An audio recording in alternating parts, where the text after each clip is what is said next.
Hello, lovely soul. Ayan, welcome back po sa aking channel. It's been a while na hindi po ako nakagawa ng video. Okay.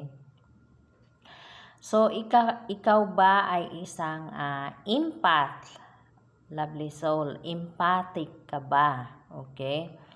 Ang empath, ito po ay yung nararamdaman mo, yung emotions ng kausap mo, ng katabi mo, or ng kaharap mo, or kahit kausap mo na nasa malayo siya, okay?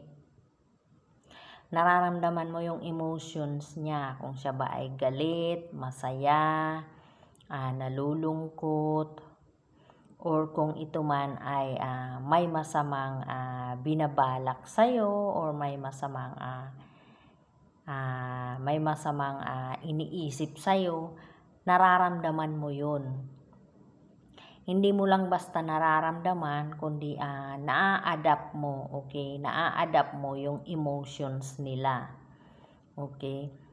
So, kung ikaw po ay ganito, empathic or empath, or may nagsasabi sa iyo na masyado ka namang sensitive, kung parati mo nang naririnig yun na yung mga kausap mo sinasabihan ka ng parati kang sensitive, ikaw po ay ibig sabihin ikaw ay isang empath, okay?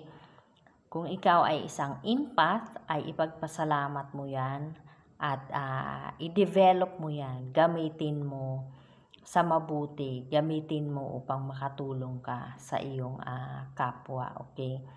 Yung nararamdaman mo, hindi mo lang basta nararamdaman, kundi naa-adapt mo.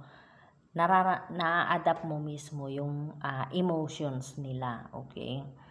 So, ako po ay nagpapasalamat na ako ay isang empath or isang empathic kasi kamakailan lang. The reason why kung bakit hindi ako nakagawa ng video is yung alaga ko is naipasok siya sa ICU kasi muntik na siyang makomatose. Ang nangyari kasi is nagkalagnat siya, pero pina-check up siya ng mga magulang niya, and kampante sila. Naniwala sila doon sa sinabi ng doktor na dahil lang daw doon sa sipon na hindi makalabas, kaya ganon ang nangyari, nilagnat.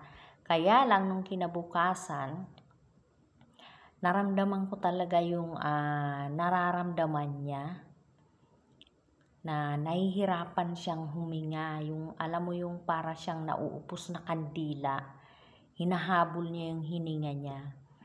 So nung umaga na yun, nung pinaupo ko siya, hinawakan ko yung kamay niya at yung paa niya malamig.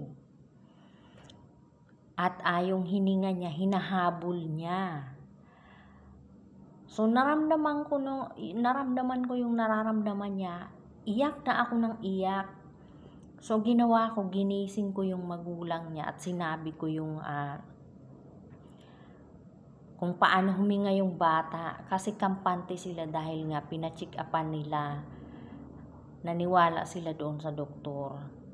Pero sinabi ko na hindi, kakaiba yung nararamdaman ng anak mo.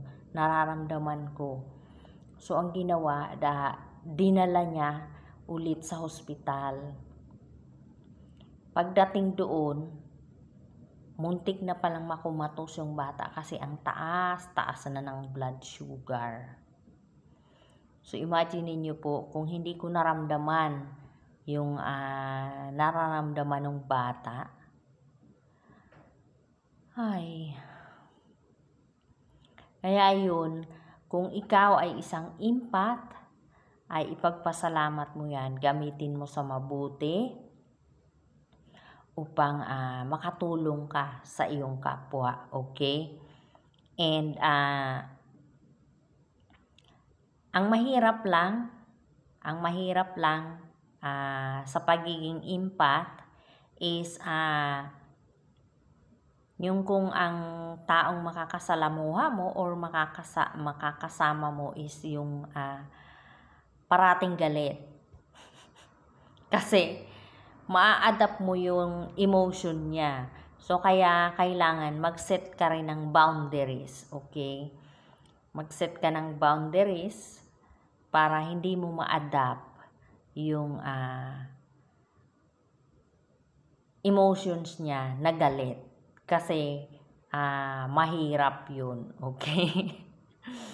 So, yun po, kung ikaw ay isang gifted, gamitin mo yan. Kung ikaw ay isang empath, gamitin mo yan upang makatulong sa iyong kapwa.